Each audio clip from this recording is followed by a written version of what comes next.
हाय, मैं विपिन कुमार आपका MPCS पर स्वागत करता हूं। चलिए, आज का टॉपिक है भारतीय इतिहास। भारतीय इतिहास को हम कंप्लीट करेंगे। इसमें भारतीय इतिहास को सुविधा की दृष्टि से 3 भागों में बांटा गया है। नंबर 1 प्रागैतिहासिक काल और नंबर 2 अदैतिहासिक काल। प्रागैतिहासिक काल, अदैतिहासिक काल और तीसरा है ऐतिहासिक काल।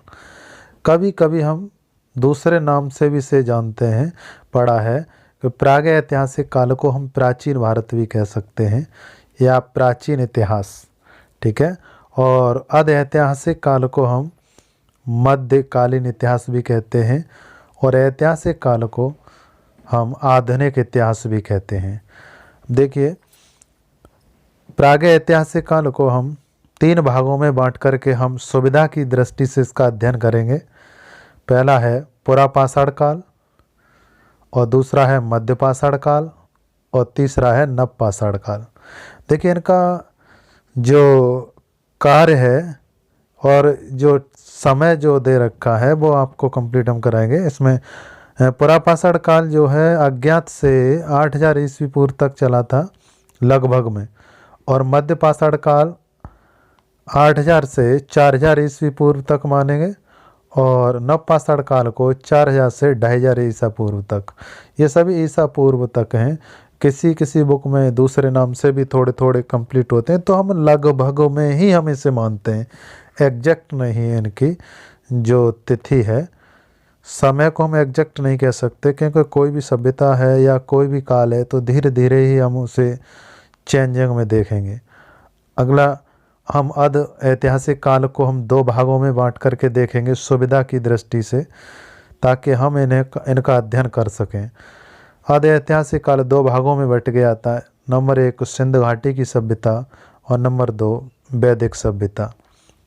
सिंध घाटी की सभ्यता का समय 2500 ईस्वी पूर्व से यानी 2500 ईस्वी पूर्व से 1500 ईस्वी पूर्व तक दे रखा है, और किसी किसी बुक में कभी कभी 1750 भी आता है, ठीक है, 1750 ईस्वी पूर्व।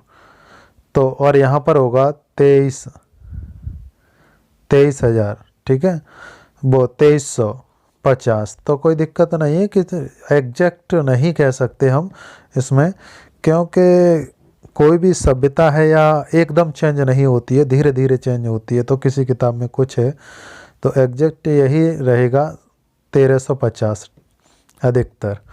वैदिक सभ्यता जो है 1500 ईस्वी पूर्व से 600 ईस्वी पूर्व तक है, ठीक है। और वैदिक सभ्यता को भी हम सुविधा की दृष्टि से 2 भागों में बांट करके हम इसका अध्ययन करेंगे। तो एक है ऋग्वैदिक काल जो रहा था और दूसरा उत्तर वैदिक काल। उत्तर वैदिक काल रहा था।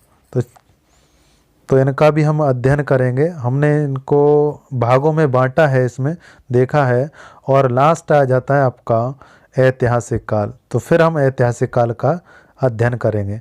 चलिए, हम बात करते हैं अदैतिहासिक काल और इससे मिले हुए सभी क्वेश्चनों की। इसमें कैसे कैसे क्वेश्चन आते हैं, चलिए देखते हैं। तो इसमें पहला क्वेश्चन है, मानव जीवन की घटनाओं का लिखित वर्णन। ये क्वेश्चन आता है, क्या कहलाता है? तो इसे हम इतिहास कहेंगे। इतिहास जो है मानव जीवन से संबंधित जो घटनाएं गुजर गई हैं और इनका लिखित वर्णन है, तो हम उसे इतिहास कहेंगे। इतिहास के पिता किसे कहा जाता है? तो हेरोडोटस को इतिहास के पिता कहा जाता है। अगला क्वेश्चन है, किस काल के मानव की घटना का कोई लिखित वर्णन नहीं है, उसे क्या कहा जाएगा? उसे प्रागैतिहासिक काल कहा जाएगा। अभी आपको बताया था कि उसमें लिखित वर्णन नहीं है प्रागैतिहासिक काल में, जो पहला भाग है, लेकिन हम उसे पत्थरों से या कोई खुदाई में या जो भी हमें साक्ष्य मिले थे, हम उनके आधार पर ही हम जान सकते हैं। लेकिन प्रागैतिहासिक काल में सबसे अधिक पत्थरों के जो धातुएं, पत्थरों के औजार, धातुओं की औजार जो मिले थे, वहाँ से हमने इसे जाना कि ये प्रागैतिहासिक काल है, लेकिन उसका लिखित हमें कहीं भी वर्णन नहीं है।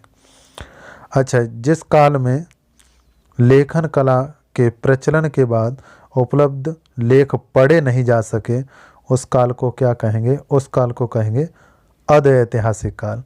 कहने का मतलब ये हुआ कि जिसमें हमें लिखने वाली सामग्री मिली, लिखे हुए साक्ष्य मिले, लेकिन आज तक हमने उन्हें पढ़ नहीं पाया है, समझ नहीं पाया है, तो वो दूसरा जो अदैतिहासिक काल का है कहलाएगा। लेकिन अगला पॉइंट है, आधुनिक मनुष्य का प्रवेश धरती पर कब माना गया है? लगभग 30 से 40 हजार पूर्व की बात है ये। पुरापाषाण युग के मानव की जीविका का मुख्य आधार क्या रहा था? तो देखिए, पुरापाषाण काल, पुरा माने पुराना, पाषाण मीन्स पत्थर, यानी जिस युग में मनुष्य पत्थरों का उपयोग करते थे, उस समय जीविका यानी खाने के लिए क्या था? केवल शिकार थे, जानवरों को मारते थे और खाते थे। अच्छा, अगला है आग का आविष्कार। आग का आविष्कार किस काल में हुआ था? तो ये वही काल है पुरापाषाण काल। पुरापाषाण काल में आग का आविष्कार कैसे हुआ? देखिए, पत्थरों से कोई चीज़ काटेंगे, तोड़ेंगे, तो पत्थर पत्थर से टकराएगा, तो वहाँ चिंगारियाँ उत्पन्न होने लगीं और वहीं से आग की उत्पत्ति हो गई, तो वो काल हो जाएगा पुरापाषाण काल। अच्छा, इसके बाद जो नए नए आविष्कार हुए थे वो आपको नए यानी नवपाषाण काल में मिलेंगे। तो पहिए का आविष्कार नवपाषाण काल में, ठीक है। मनुष्य के स्थायी निवास की प्रवृत्ति नवपाषाण काल में, यानी एक जगह रहने लगा मनुष्य, तो वो नवपाषाण काल में ही होगा। मनुष्य ने सबसे पहले किस पशु को पालतू बनाया था? तो कुत्ते को। मनुष्य ने सर्वप्रथम किस धातु का प्रयोग किया था? तो तांबे का प्रयोग किया था। मनुष्य द्वारा बनाया गया प्रथम औजार वो कुल्हाड़ी थी, जिसे मनुष्य ने पहले नंबर बनाया था, ठीक है। कुल्हाड़ी का प्राप्त स्थल, जो कुल्हाड़ी है वो प्राप्त स्थल कहाँ से मिली हुई है? तो अतिरम्पक्कम से मिली है। अतिरम्पक्कम से कुल्हाड़ी मिली है और पहले नंबर बनाया गया औजार मनुष्य द्वारा कुल्हाड़ी है, ठीक है। तांबे का भी प्रयोग करता था मनुष्य। चलिए अगला पॉइंट, कृषि का आविष्कार किस काल में हुआ? तो नवपाषाण काल में, यानी नई चीज़ों को सीखना ही नवपाषाण काल हो गया। प्रागैतिहासिक अन्न उत्पादन स्थल कहाँ अवस्थित हैं? तो प्रागैतिहासिक काल में जो अन्न के उत्पादन करने के जो स्थल थे वो मेहरगढ़ पश्चिमी बलूचिस्तान में था। मनुष्य ने सर्वप्रथम किस फसल की खेती की थी? तो सबसे पहले गेहूं की खेती की और इसके बाद जौ की खेती की थी। प्रथम भारतीय पुरापाषाण कलाकृति की खोज किस स्थान पर हुई? तो पल्लवार में हुई थी। पल्लावरम स्थान का नाम है पल्लावरम। इस जगह पुरापाषाण कलाकृति की खोज की गई थी। ये क्वेश्चन मोस्ट है, ठीक है। भारत में पूर्व स्तर युग में अधिकांश औजार किन चीज़ों के बने थे? यानी भारत के अंदर जो औजार बने थे वो सबसे ज़्यादा किसके देखे गए थे? तो वो पत्थर के बने हुए थे और पत्थर को स्फटिन कहा जाता था, ठीक है। पत्थर का दूसरा नाम स्फटिन, या स्फटिन आ जाए या पत्थर आ जाए, एक ही बात है। भारत का सबसे प्राचीन नगर मोहनजोदड़ो था, ठीक है। अगला क्वेश्चन, सिंध भाषा में मोहनजोदड़ो का अन्य नाम क्या था? तो सिंध भाषा में मोहनजोदड़ो को मृतकों का टीला कहा जाता था। देखिए, मृतकों का टीला, अब हम इस समय वर्तमान में इसे शमशान कहते हैं, ठीक है, और उस समय मृतकों का टीला कहा जाता था। तो जिस विश्लेषण पद्धति के द्वारा सिंध सभ्यता की तिथि निर्धारित की गई थी वह क्या थी? यानी विश्लेषण पद्धति, विश्लेषण किया गया था वो कार्बन डेटा से विश्लेषण किया जाता है कि ये वस्तु कितनी पुरानी है। ठीक है। सिंधु सभ्यता का सर्वाधिक उपयुक्त नाम हड़प्पा सभ्यता था। क्या था? हड़प्पा सभ्यता। सिंधु सभ्यता का सर्वाधिक उपयुक्त नाम हड़प्पा था। ठीक है। सिंधु सभ्यता को सबसे अधिक हड़प्पा कहा जाता था। सिंधु सभ्यता का काल कब से कब तक, तो अभी बताया आपको, 25,000 से, यानी 2,500 है, 2,500 से 1,750 ईस्वी पूर्व। तो किसी किसी किताब में कुछ दिया होता है, किसी में एग्जैक्ट यही रहता है। ठीक है।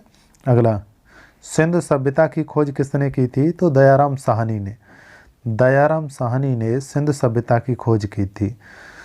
और सिंधु सभ्यता की खोज वास्तविक कहा जाए तो राय बहादुर शाह जो थे उन्होंने खोज की थी।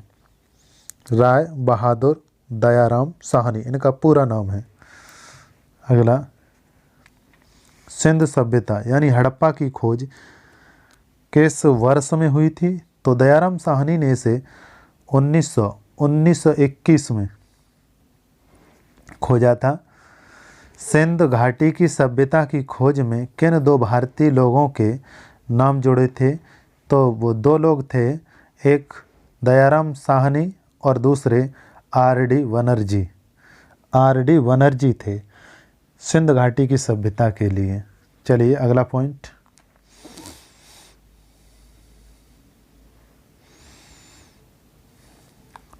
हड़प्पा और मोहनजोदड़ो की खुदाई किसने कराई थी? तो सर जॉन मार्शल ने हड़प्पा और मोहनजोदड़ो की खुदाई कराई थी। सिंधु सभ्यता को किस युग में रखा जा सकता है? तो ये प्रागैतिहासिक ऐतिहासिक काल, और या कहें इसे कांस्य युग की सभ्यता, क्योंकि इस युग के मनुष्यों को कांस्य की जानकारी प्राप्त हुई थी। और ये ही एक ऐसी धातु है जिसे सर्वप्रथम मनुष्य ने अपने उपयोग में प्रयोग किया था। सिंधु सभ्यता के निवासी मुख्यतः कौन थे? ये द्रविड़ और भूमध्य सागरी थे सिंधु सभ्यता के लोग। चलिए अगला, सिंधु सभ्यता का सर्वाधिक पश्चिमी पुरातत्व कौन सा है? तो पश्चिम में देखेंगे हम सिंधु सभ्यता को, तो सुत्कागेडोर, ये बलूचिस्तान में पड़ता है, बिल्कुल पश्चिम में। अच्छा, सिंधु सभ्यता का पूर्वी पुरातत्व स्थल जो है आलमगीर, जो उत्तर प्रदेश के मेरठ ज़िले में है।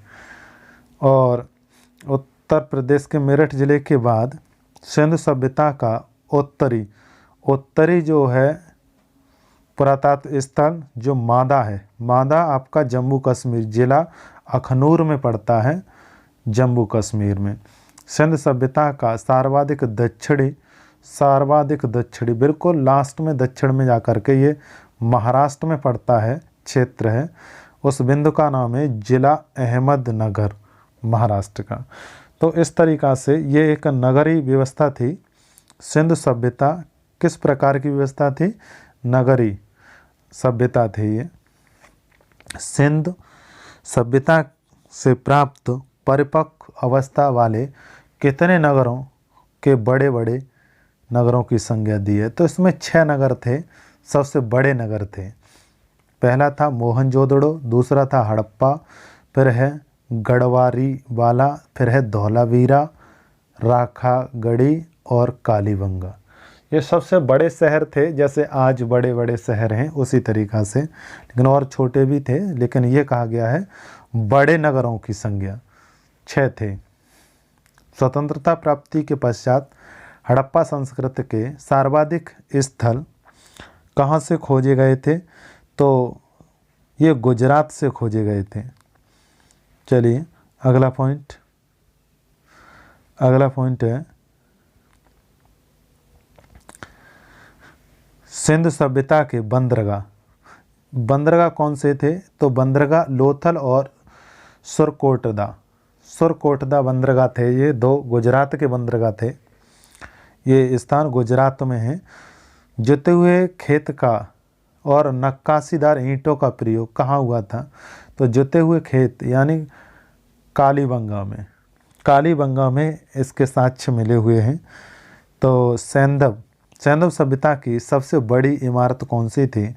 सैंधव सभ्यता की सबसे बड़ी इमारत मोहनजोदड़ो से प्राप्त अन्नागार, मोहनजोदड़ो से प्राप्त अन्नागार। ठीक है, अगला है सबसे बड़ी इमारत थी। अच्छा, मोहनजोदड़ो से प्राप्त स्नानागार भी प्राप्त हुआ था। ठीक है, देखिए स्नानागार और अन्नागार ये दोनों ही मोहनजोदड़ो से, सैंधव सभ्यता से, ये सैंधव सभ्यता से हैं। ठीक है, तो इसका ध्यान रखना कि मोहनजोदड़ो से स्नान, यानी मोहन की एक राधा होगी और राधा के लिए स्नान की जगह तो ज़रूर होगी। ठीक है, तो ये एक ट्रिक से समझ लें। अगला, अग्निकुंड के साक्ष्य। अग्निकुंड के साक्ष्य जो मिले हैं वो कहाँ से मिले हैं? लोथल से और कालीबंगम से। अग्नि के साक्ष्य जो है लोथल से। अच्छा, मोहनजोदड़ो से प्राप्त एक सील पर किसकी मूर्ति मिली है? एक सील पर तो 3 मुख वाले देवता, और 3 मुख वाले देवता उसका नाम है पशुपतिनाथ की मूर्ति मिली है मोहनजोदड़ो से। अच्छा, एक और क्वेश्चन आता है कि पशुपतिनाथ के चारों ओर क्या विराजमान है? तो पशुपतिनाथ के चारों ओर जानवर हैं, वो 4 जानवर हैं। एक हाथी है, दूसरा घोड़ा है, और तीसरा चीता है, और फिर भैंसा है। ये 4 जानवर हैं चारों तरफ। चलिए नेक्स्ट, अगला क्वेश्चन। एक नर्तकी की कांस्य की मूर्ति मिली है, वो कहाँ से मिली हुई है? देखिए, नर्तकी की मूर्ति कहाँ मिलेगी? मोहनजोदड़ो से। ठीक है, कांस्य की नर्तकी, तो कांस्य की राधा मान लीजिए, राधा कांस्य की होंगी, और तो उनके लिए स्नान भी होगा और अन्नागार खाने के लिए भी होगा। ठीक है, तो ये एक मूर्ति है, कांस्य की मूर्ति है जो कि मोहनजोदड़ो से। हड़प्पा की मोहरों पर सबसे अधिक किसका अंकन किया गया है? तो हड़प्पा की जो मोहर यानी उस समय के जो मुद्रा चलती थी उस पर एक श्रृंगी पशु का, यानी एक श्रृंगी पशु का उस पर अंकलन किया गया है। मनके बनाने की कारखाने के साक्ष्य कहाँ हैं? तो लोथल से प्राप्त हैं। ठीक है, मनके बनाने के साक्ष्य हमें लोथल से और चन्हुदड़ो से मिलते हैं। सिंधु सभ्यता की लिपि किस प्रकार की है? ये भावनात्मक है। ठीक है, भावनात्मक है लिपि सिंधु सभ्यता की। भावनात्मक लिपि की विशेषता क्या है? इसमें पहली पंक्ति दाईं से बाईं ओर लिखी जाती है और फिर बाईं से दाईं ओर।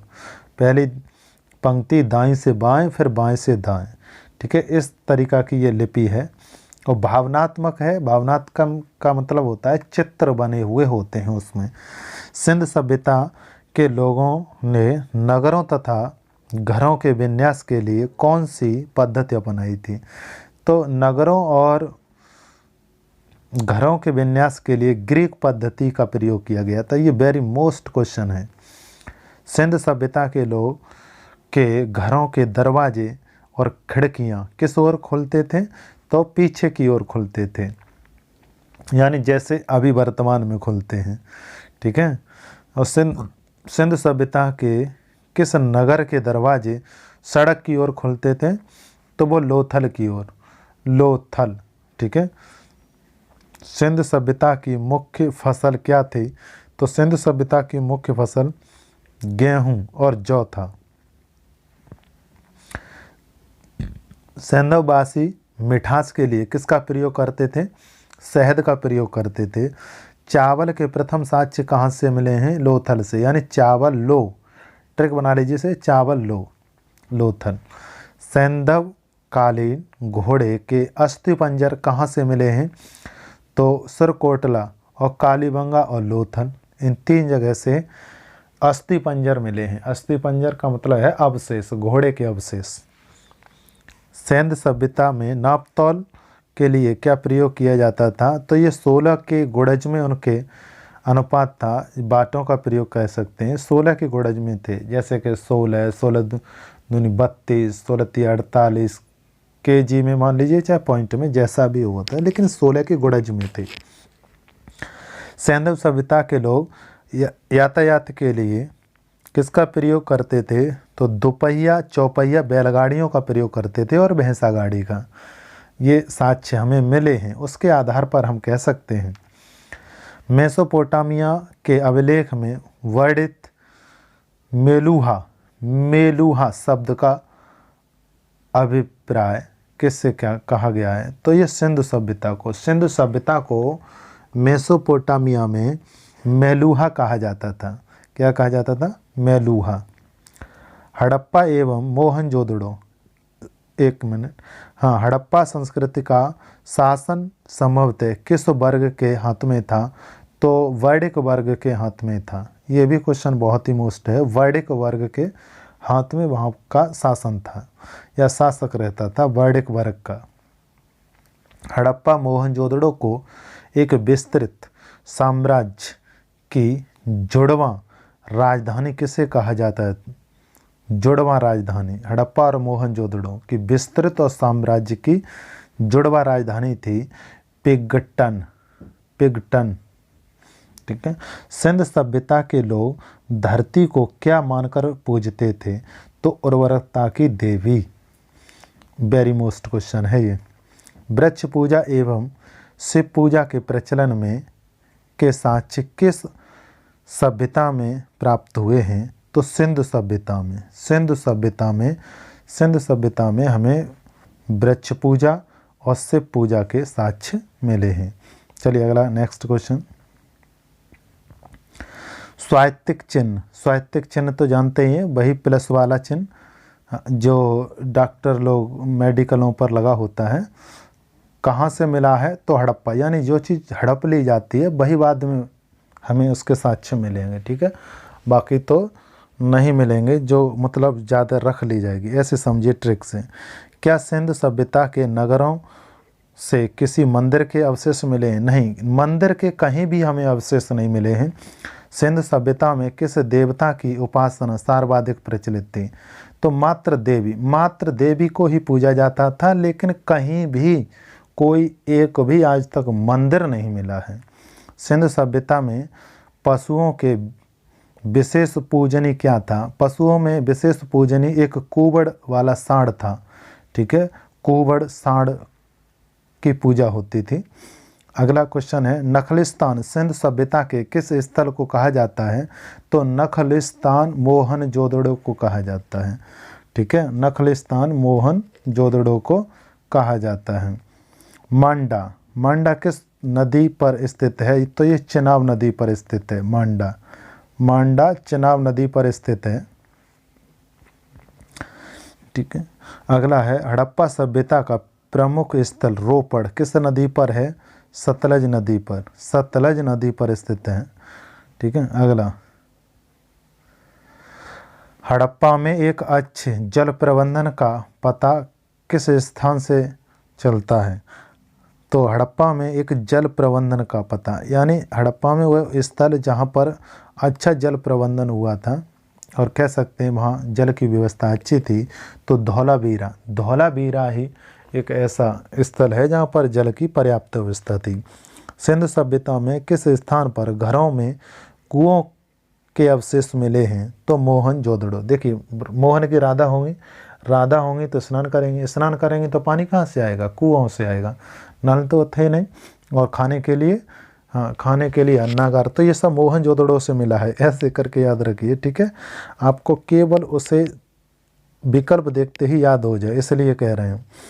हड़प्पा की समकालीन सभ्यता रंगपुर कहाँ पर है? तो रंगपुर सौराष्ट्र में, यानी रंगपुर सौराष्ट्र में है। ठीक है, हड़प्पा सभ्यता में मोहरें किससे बनाई जाती थी? तो जो मोहरें बनाई जाती थी वो सेलखड़ी की बनाई जाती थी।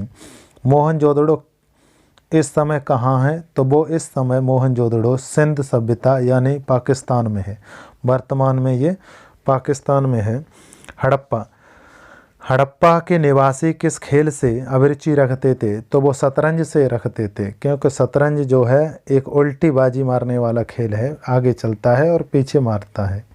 ठीक है, पीछे मारने का मतलब ये है, पीछे जो है वो उसकी चाल रहती है और पीछे वाले गुट्टियों को राजा बादशाह जो है वो मर जाते हैं, एक खेल में होता है।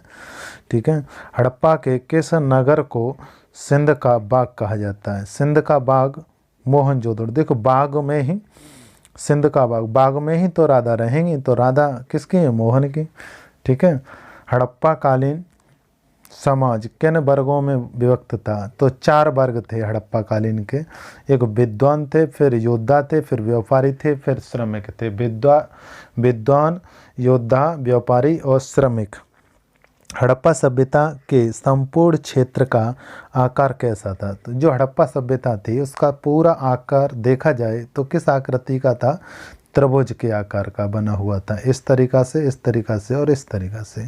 ठीक है, यहाँ पर यूपी का, यहाँ महाराष्ट्र का, और एक पश्चिमी और ये उत्तरी था। 4 बिंदु थे उसमें, लेकिन ये इस तरीक़ा था। अगला है, सैंधव सभ्यता में से स्त्री मृत मूर्तियों का सैंधव सभ्यता से जो स्त्री मृण मूर्तियाँ यानी मिट्टी की मूर्तियाँ जो अधिकतर मिली हैं, वो अनुमान किसका लगाया जाता सकता है? तो इसका अनुमान लगाया जा सकता है कि यहाँ पर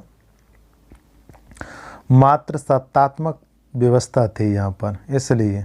चलिए अगला क्वेश्चन, सैंधव सभ्यता किस प्रकार के वस्त्रों का प्रयोग करते थे? तो सैंधव सभ्यतावासी जो लोग थे वो सैंधव में सबसे ज़्यादा सूती, क्योंकि कॉटन यहाँ पर सबसे ज़्यादा, कपास ज़्यादा होता था, तो सूती वस्त्र और ऊनी वस्त्रों का प्रयोग करते थे।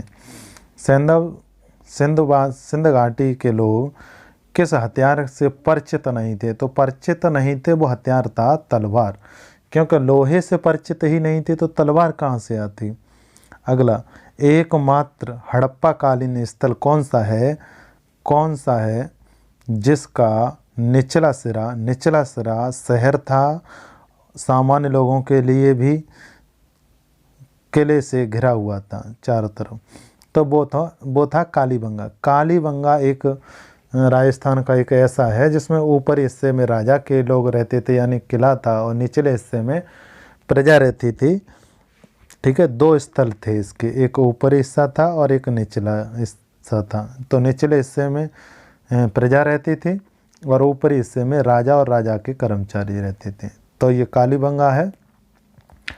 अच्छा, अगला पॉइंट, पर्दा प्रथा एवं वेश्यावृत्ति किस सभ्यता में प्रचलित थी? तो ये सैंधव सभ्यता में ही प्रचलित थी, सैंधव सभ्यता।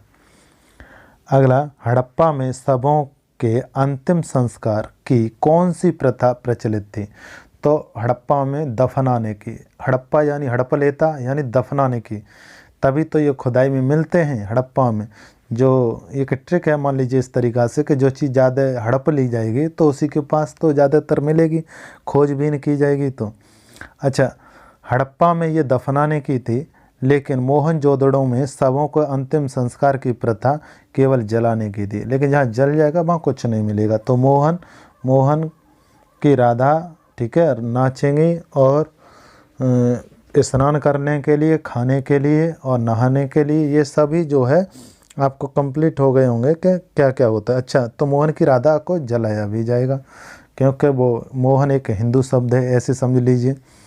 हड़प्पा के लोग कौन सी फसल से सबसे आगे थे? तो हड़प्पा के लोग कपास में सबसे आगे थे, तो कपास में सबसे आगे थे, इसीलिए ही ऊनी वस्त्र भी वही पहनेंगे और सूती वस्त्र भी पहनेंगे, है ना। चलिए अगला क्वेश्चन, सिंधु घाटी सभ्यता का स्थल कालीबंगा किस प्रदेश में मिलता है? तो कालीबंगा राजस्थान में। राजस्थान के कालीचरण हल चला रहे हैं, तो ये हल के साक्ष्य भी वहीं पर मिले, ऐसे भी कह सकते हैं, ट्रिक है एक तरीक़ा से। ठीक, हाँ, राजस्थान के कालीचरण और हल चला रहे हैं, और सरकोटला ये घोड़ों के साक्ष्य भी वहाँ से मिले हैं। तो हड़प्पा के लोग की सामाजिक पद्धति कैसी थी, तो उचित और समाजवादी थी, समतावादी, यानी मिलते जुलते लोग थे यहाँ के। सिंध सभ्यता की मुद्रा में किस देवता के समतुल्य चित्रांकन मिलता है, तो अधशिव, अधशिव के देवता के रूप में अधशिव दिखाए जाते हैं यहाँ पर जो चित्र दिखाए गए हैं, क्योंकि यहाँ की जो लिपि थी वो भावनात्मक थी, तो भावनात्मक में अक्षरों को नहीं केवल चित्रों को ही बना करके भाव को दर्शाया जाता है। सिंध घाटी सभ्यता किसके लिए मानी जाती थी, तो अपने नगर नियोजन के लिए, यानी सबसे ज़्यादा सिंध घाटी सभ्यता का जो कहें अस्तित्व सबसे ज़्यादा निकल के आया, तो ये आया कि यहाँ के नगरों की जो योजना है वो बहुत ही बेहतरीन है। सड़कें बहुत चौड़ी हैं, नालियाँ बहुत साफ़ हैं और ऐसी हैं कि इनमें पानी रुकता भी नहीं है, एक दूसरे पर समकोण पर काटते हैं। ठीक है, तो ये नगर नियोजन बहुत ही अच्छा था। अगला, सिंध सभ्यता के लोग किस प्रकार के बर्तन प्रयोग करते थे, तो ये काले रंग से डिजाइन किए हुए लाल बर्तन थे। अच्छा, इन्हीं को ही मृदभांड कहा जाता है, मृदभांड कहा जाता है। ये भी क्वेश्चन है कि सिंध सभ्यता के लोग जो है कैसे बर्तनों का प्रयोग करते थे, उन्हें मृदभांड कहा जाता है। काले रंग में तो रंगे जाते थे, वो लाल रंग में रंगे जाते थे, लेकिन उन्हें काले रंग से उस पर डिजाइन कर दिया जाता था। सिंध क्षेत्र में उत्पादित कपास ग्रीक या यूनान के लोग किस नाम से पुकारते थे, तो इसे सिंडन नाम से पुकारते थे। हड़प्पा वासी लाजवर्ण, ठीक है, यानी भवन निर्माण की सामग्री का आयात कहाँ से करते थे, तो ये भवन निर्माण की सामग्री का आयात ये हिंद कुश का एक क्षेत्र था, वहाँ से करते थे। किस हड़प्पा कालीन स्थल में पुजारी की प्रस्तुत मूर्ति प्राप्त हुई है, तो ये हड़प्पा में मिली। मैंने आपको बताया कि जो चीज़ हड़प ली जाएगी वहीं से साक्ष्य मिलेंगे, लेकिन एक कांसे की मूर्ति है, तो कांसे की मूर्ति जो है वो मोहनजोदड़ो में नहीं, वहाँ मोहनजोदड़ो में मिली है। ठीक है, बाकी सभी हड़प्पा में मिलती हैं। सिंधकालीन सब स्थल से एक ईंट पर बिल्ली का पीछा करते कुत्ते के पंजों के निशान हैं। तो देखिए, बिल्ली के पीछे कुत्ता दौड़ रहा है, अर्थात बिल्ली किसके पीछे दौड़ रही होगी, चूहे के, ऐसे ध्यान रखिए। तो चन्हू दड़ों के यहाँ ये साक्ष्य मिले हैं, स्थल का नाम है चन्हू दड़ो। अगला है, किस हड़प्पाकालीन स्थल से प्राप्त जार पर चोंच में मछली दबाएं चिड़िया एवं पेड़ के नीचे खड़ी लोमड़ी का चित्रांक मिलता है, तो लोथल में। देखिए, लोमड़ी की बात आ जाए तो लोमड़ी हमेशा लालची होती है, तो लोथल से समझिए, लोथल। ठीक है, लोथल में इसके साक्ष्य मिले हैं, ये स्थल हैं। अगला है सैंधव सभ्यता के विनाश का संभवतः सबसे शक्तिशाली या प्रभावशाली कारण क्या समझा जाता है, तो बाढ़। ये कहा गया था कि इस सभ्यता जो नगर बसाता है, यहाँ पर एक बाढ़ आ गई, सिंध नदी में जो है बाढ़ आई और इससे ये सभ्यता पूरी तरह से समाप्त हो गई थी, तो यही माना जाता है। कुछ लोग तो और भी मानते हैं कि भूखमरी पड़ गई थी या भूकंप आ गया था, लेकिन हम अधिकतर इसी पर ही ज़्यादा जोर देते हैं और सभी विद्वानों ने यही माना है। आग में पकी ईंट को क्या कहा जाता था, आग से जो ईंट पक जाती थी उसे टेराकोटा कहा जाता था, टेराकोटा। गर्तावांश यानी गड्ढा घर के साक्ष्य कहाँ से प्राप्त हुए हैं, तो जम्मू कश्मीर के नवपाषाणिक पुरा स्थल का एक स्थल है, वहाँ से हमें ये साक्ष्य मिले हैं। अगला है रोमन सिक्के कहाँ से प्राप्त हुए हैं, तो रोमन सिक्के पौंडचेरी के निकट प्राप्त हुए हैं और इस जगह का नाम है अरेकमेडु से हमें ये प्राप्त हुए हैं। ठीक है, हाँ, अब हम अगली नेक्स्ट वीडियो में मिलते हैं। ये वीडियो कैसा लगा आप कमेंट ज़रूर दें और इसे लाइक और सब्सक्राइब ज़रूर कर लें ताकि आगे आने वाला वीडियो आपको मिल जाए। ठीक है, धन्यवाद।